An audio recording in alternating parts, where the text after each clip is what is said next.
Good afternoon, everyone, and thanks for being here.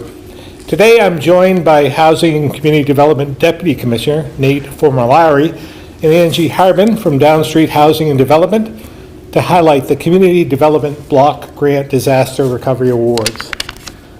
Just over 2 years ago, many areas of the state were devastated by flooding we hadn't seen since Irene. During that time and for months after, we worked closely with FEMA, who were helpful in bringing immediate resources and support in the aftermath. But it was clear more funding would be needed to help mitigate the effects so future storms wouldn't be as devastating.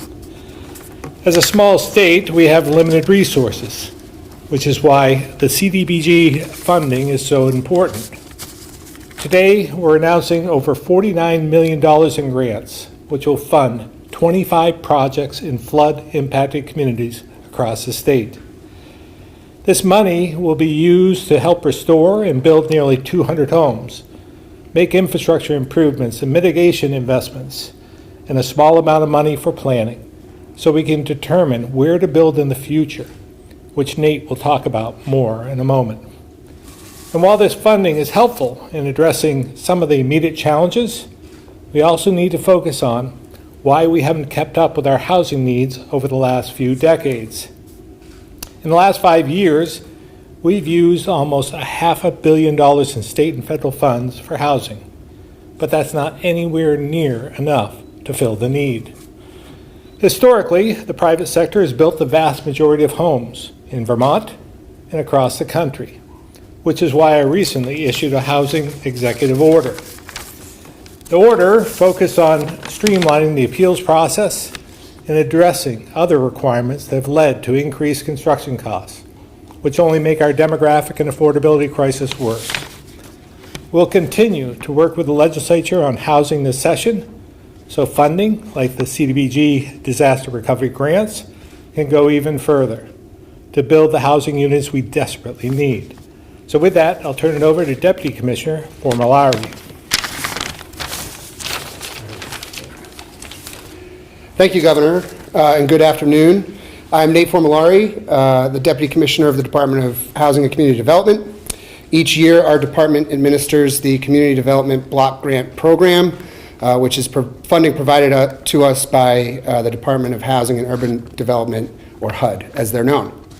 When the state receives this additional disaster recovery funding, those funds flow through our department as well. We are going to provide you a handout on specific project awards and funding amounts, but I wanted to highlight that HUD is fairly prescriptive in how we can use the $67 million we received. Following the federal disaster declaration in 2023, HUD identified Washington and Lamoille County as the most impacted and distressed areas of the state and required that 80% of the funds be allocated to those counties. The remaining 20% is decided by the state but must be approved by HUD. We had identified and got approved Caledonia, Orleans, Rutland, Windham, and Windsor counties for that 20% of the funds. These funds were appropriated by Congress in late 2024, and with the uncertainty coming out of Washington in the first quarter of 2025, we moved very quickly to get our plan together for the funds, get it submitted, and try to get it approved quickly, which did happen in late July of this year. As the governor mentioned, the majority of these funds are focused on housing projects that will create new units, which are out of harm's way for future storms, and help replace units we've lost in recent years due to the severe weather events we've faced. In total, we're announcing almost $50 million in grant awards today across 4 program areas. $27.5 million for housing projects that will fund new construction, rehabilitation, and preservation of close to 200 units of housing in impacted communities. $13.3 million for infrastructure projects that will enable the reconstruction of resilient infrastructure, such as municipal well fields that serve a hospital, bridge upsizing, and brownfield remediation to enable FEMA buyouts to proceed. $6 million for mitigation projects that will include dam removal, floodplain restoration, or expansion that will reduce flooding in our historic downtowns. After these awards, $14.4 million remains. We will open a second round of funding for additional housing proposals with applications due in February of 2026 and awards hopefully announced by spring of 2026. These funds are available to municipalities, private developers, and nonprofit housing organizations, and more information on how to apply and application timelines can be found at accd.vermont.gov. To get to this day, where we are announcing the first round of awards less than a year from when the money was appropriated by Congress, was no small feat. We moved very quickly, and I want to thank the DHCD team, many of who are here today, who worked diligently to stay on timeline, in an uncertain environment, maintained very strong connections with HUD to get answers to our questions quickly, and provided critical technical assistance to a lot of the folks you see in the room today to ensure that strong applications were submitted and in line with HUD regulations. I also want to take a moment to thank our congressional delegation. They reacted when we called on them for more federal recovery support, and they fought really hard over many, many months to make sure Vermont wasn't left behind when this round of federal disaster funding came through. And finally, it's a snowy day, and all these folks have showed up, and I think that shows the excitement around these awards. So I want to thank our communities and the community members and organizations who applied for these funds. It's a lot of work to apply for federal funding and abide by all the strings that come with it. And frankly, your work is just beginning. You now have 6 years to get this all done. So we wish you well in that, and we'll stand by you as you try to work through these projects. So thank you for your commitment and dedication for building a more resilient future for our state. And I'm going to turn it over to Angie Harbin with Down Street Housing to talk a little bit more about some of the housing projects that are being funded. Thanks so much, Nate. So good afternoon. I am Angie Harbin. I'm the Executive Director for Down Street Housing and Community Development. We serve Orange, Washington, and Lamoille counties. On behalf of Down Street, I want to express our sincere appreciation for this investment to the governor, to a congressional delegation, to the folks at DHCD, everyone who helped get us to this place, who made this moment possible, where we are investing nearly $14.5 million dedicated to creating 81 new permanently affordable homes. This is a super exciting moment for us. Down Street is pleased to be advancing a regional approach with these dollars. We are funding projects this funding is allowing us to create projects in Montpelier, in Barre, and Johnson. These are three of the communities that were hit the hardest and suffered the most profound housing loss during the July 2023 floods. In partnership with Evernorth and the City of Barre, we are developing flood-resilient rental housing in Barre's downtown core, strengthening the heart of the city and creating 31 new homes where people want and need to live. In Johnson, we are also partnering with Evernorth on the adaptive reuse of a vacant Vermont State University campus building that will be complemented with thoughtfully designed new construction to create 25 new rental homes out of the flood zone. In Montpelier, Down Street will transform an underutilized office building into 21 new multifamily rental homes and will create 4 permanently affordable homeownership opportunities. These efforts represent recovery and stability. They contribute to stronger, safer, and more equitable neighborhoods. They preserve historic buildings, they deliver downtown infill development, they increase climate resilience, and they meet urgent affordable housing needs in communities that were deeply impacted by disaster. And then obviously, of course, none of this happens without partnership from our state and federal leaders and funders to local municipalities, the nonprofit and financial partners, the people who advocate tirelessly for their communities. We are honored to be doing this work together, and we are deeply grateful for both the trust and the investment that are making it possible. So thank you again for recognizing that permanently affordable housing is foundational to recovery, and we are excited to get to work. Governor? Thank you very much, and we'll now open it up to questions on topic first. Governor, Congress is struggling to pass appropriations bills. Are we concerned, or are there any concerns about next year's funding for this program? I believe some of it's locked in at this point, but yes, we're always concerned about what Congress is going to do or not do. So we'll be monitoring the situation, and hopefully we'll have good results, but you never know. It's flood related. but in Barrie, I think your administration had a plan to redevelop the downtown. I don't know, do these apartments like fit in with that plan, and where does it stand with like the Barrie redevelopment plan? Yeah, so Stevens Branch Apartments is right off of the main street in Barrie. It is in a flood zone. However, we're building to modern flood standards. We have done this in a couple of other buildings that very successfully weathered the 2023 flooding. So this will be 31 new homes in kind of downtown infill. So yes, it is definitely part of Barrie's plan to redevelop the downtown. I believe the town of Plainfield applied for this money, but from what I've been seeing out there, they've been asked to go to the next round. I was just wondering if there might be some sort of confirmation on their status and what their plans might be. Yes, they did come in for this round of funding. We are hopeful that they will come back to us with a revised plan. And I don't necessarily want to comment on what that is or what that looks like until we don't know what the application will look like. But we're in constant contact with Plainfield. They know where our department and staff stand, and we're ready to help them get through the second round with a good application.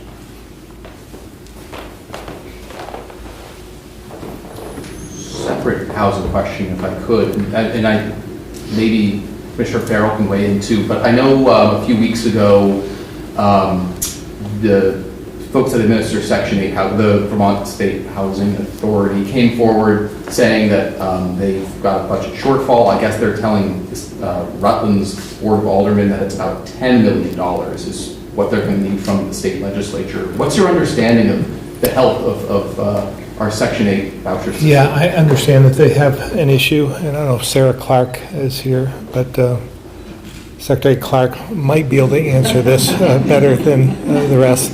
But our understanding is it is an immediate need in this year, calendar year, so that it can wait until we have discussions with the legislature. But it's going to be a very tight budget year. There is no extra money, and the news we received in terms of education funding and so forth is going to have an impact on our entire budget. So we're going to do the best we can with what we have without raising taxes.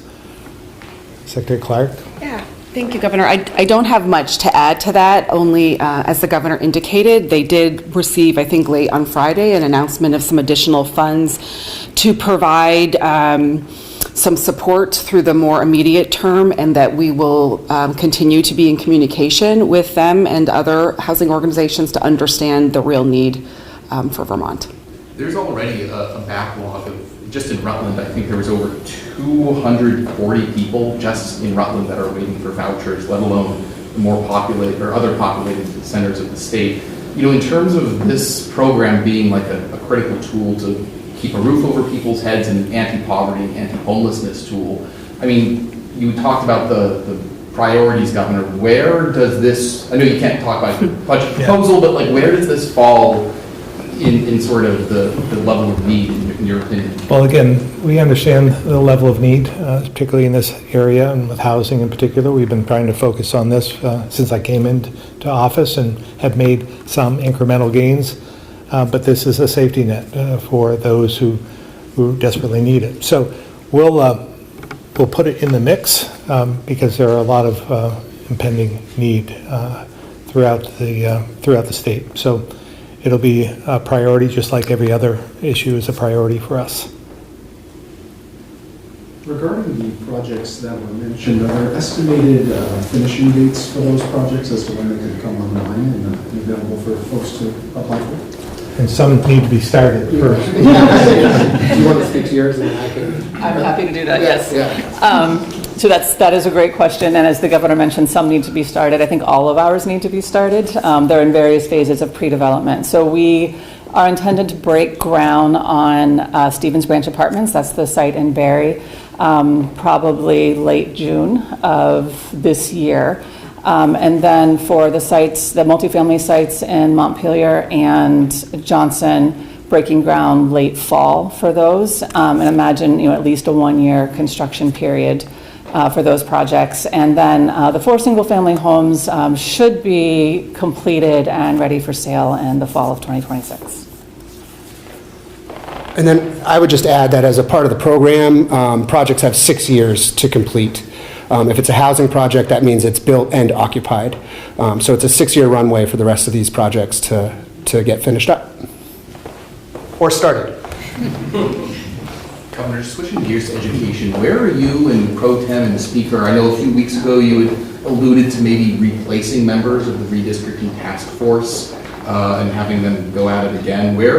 What's the update with that? Still to be determined. Again, we can't make any moves at this point until we have some district maps. So it's important that we do that. We follow through with the law. Act 73 was clear on that. So speaking with leadership in the House and the Senate, I think we're moving forward along those lines, but we haven't decided what the mechanism is going to be. But I believe that they have the same interests that we do, that we need the maps as soon as possible. As you know, consolidation, school closures, sort of that track of Act 73 is pretty controversial. But it seems like there's a little bit more agreement on like the foundation formula, like you and I were just talking about. Why not just move forward with other pieces of reform, like the foundation formula, and wait to see and just wait to see or gather more data on the consolidation and the regovernance? Yeah, I feel strongly that we need to do this together, because if we do it just with the foundation formula, we have the opportunity or the risk of hurting kids, because there are going to be some communities, it's going to be the haves and the have-nots, and there are going to be some communities that are going to be able to move forward and others that can't, and I'll have to just continue to cut programs that kids need. So this holistic approach that we've envisioned with Act 73 will allow for consolidation amongst many instead of individual from town to town or school to school. It's just not fair to the kids. Governor, I believe at the last briefing we did mention that there were some sort of map options from the previous session. How does that? Well, again, we submitted from the very beginning when we unfolded our plan, and that included five districts. So that is still, from our perspective, viable. But there are many other approaches that people have been talking about, legislators have been talking about, and so we look forward to addressing those. And I'm confident we can come to agreement on one of those plans. All right, we'll move over to the phones. Ed Barber, Newport Daily Express. Good afternoon, Governor. I want to step back into the housing project subject. It was mentioned that Orleans County is going to get part of that 20% share. Can anybody there share what projects are being contemplated in Orleans County? Anybody from Orleans, or is that me? Is that something handle? Yeah. Okay, hold on, Ed. Yeah. We can follow up with you, Ed, and get that full list to you so you can dig through and look at all the summaries of everything. Okay, thank you. That's all I have. Thank you, Ed. Sean, BT Digger. Thanks, Amanda. I was wondering, Governor, if there's any more information you could share about the report in 7 days yesterday about the Air National Guard being mobilized, just like any detail you could share about that. There isn't much I can share because I don't know a lot about any of the mission. This is going to fall under Title 10. It doesn't not need the authorization of the governor. It's going to be under federal control. So everything, from my understanding, is coming out of either the National Guard or the Pentagon at this point. Okay, thanks. And then I just had one other question on a different topic. Governor, you probably saw the story in Digger this week that detailed a number of ethics complaints against the Addison County State's Attorney, Bakos. The head of the BDP also has since called on the state's attorney there to resign. I'm just wondering if you would also call for the state's attorney's resignation given the substance of those complaints? Yeah, well, again, I compliment the Democratic Party for moving forward. I've had to make some decisions similar to that over the last couple of months. So it's something that I think they feel strongly about, and I believe that there is some merit to that. So I don't know if I have any say in this at all, but I do think that it's time to make a change. So I just to make sure I'm clear, you are saying that she should resign? I agree with the executive director of the Democratic Party. Okay, thank you. Tim, Vermont Biz. Nothing today, Amanda, thank you. Thanks, Tim. All right, back to the room for any final questions. Have we seen any departures or turnover of state employees since the return to office mandate was set? I'm sure there have been, but not as dramatic as I thought there was going to be. I saw some statistics and graphs showing that actually it's down a little bit from maybe last year. So it's not, we have historical waves of people leaving, mostly due to retirements and so forth.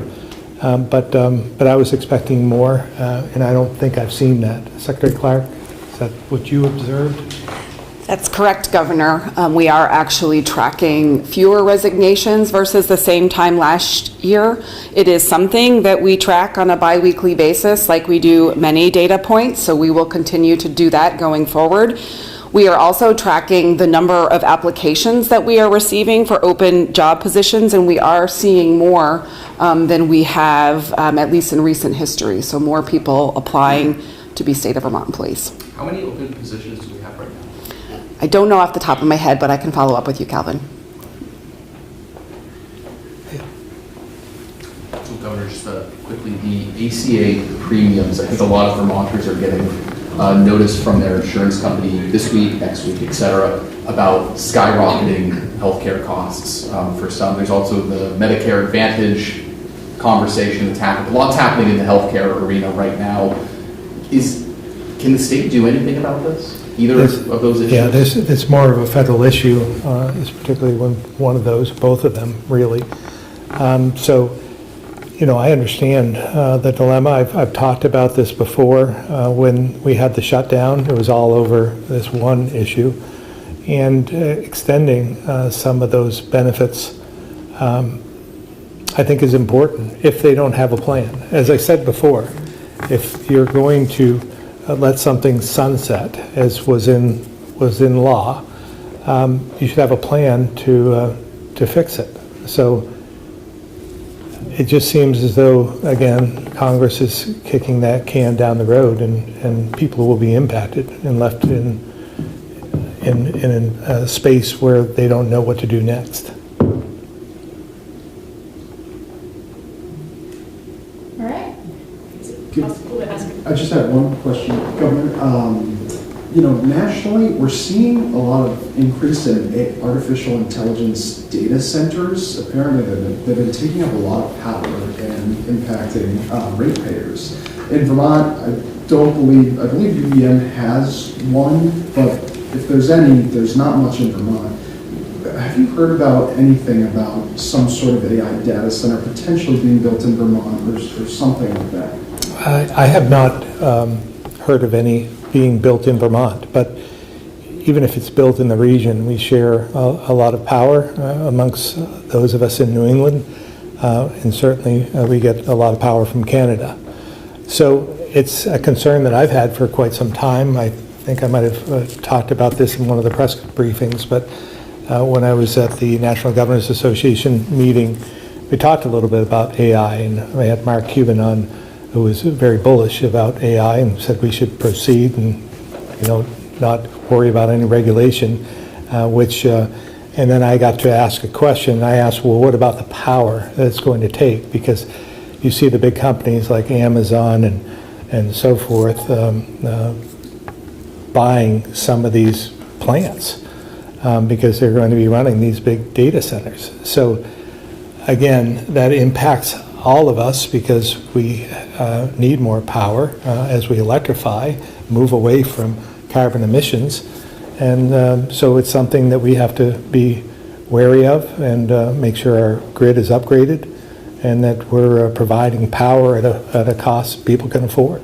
So based on the way that Vermont receives its power, is there any impact that you're seeing in terms of? I haven't seen any immediate, but the cost of electricity has increased, so it's a concern.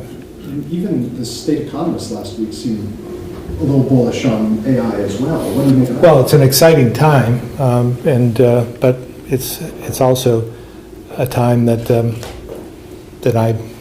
I think we should take a step back and make sure we're doing this right.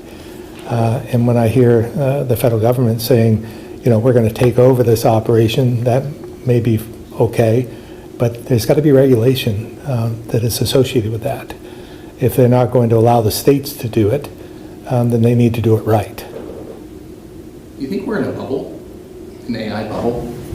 Vermont? Or just the world, humanity? Oh, Economy? in a bubble.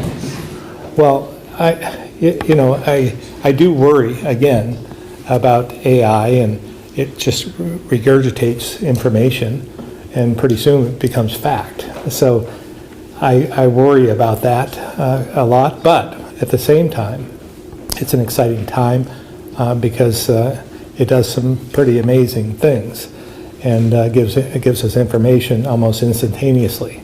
So that's, again, if used properly, I think it will be part of this new industrial, like we have the Industrial Revolution, we're going to have the AI revolution.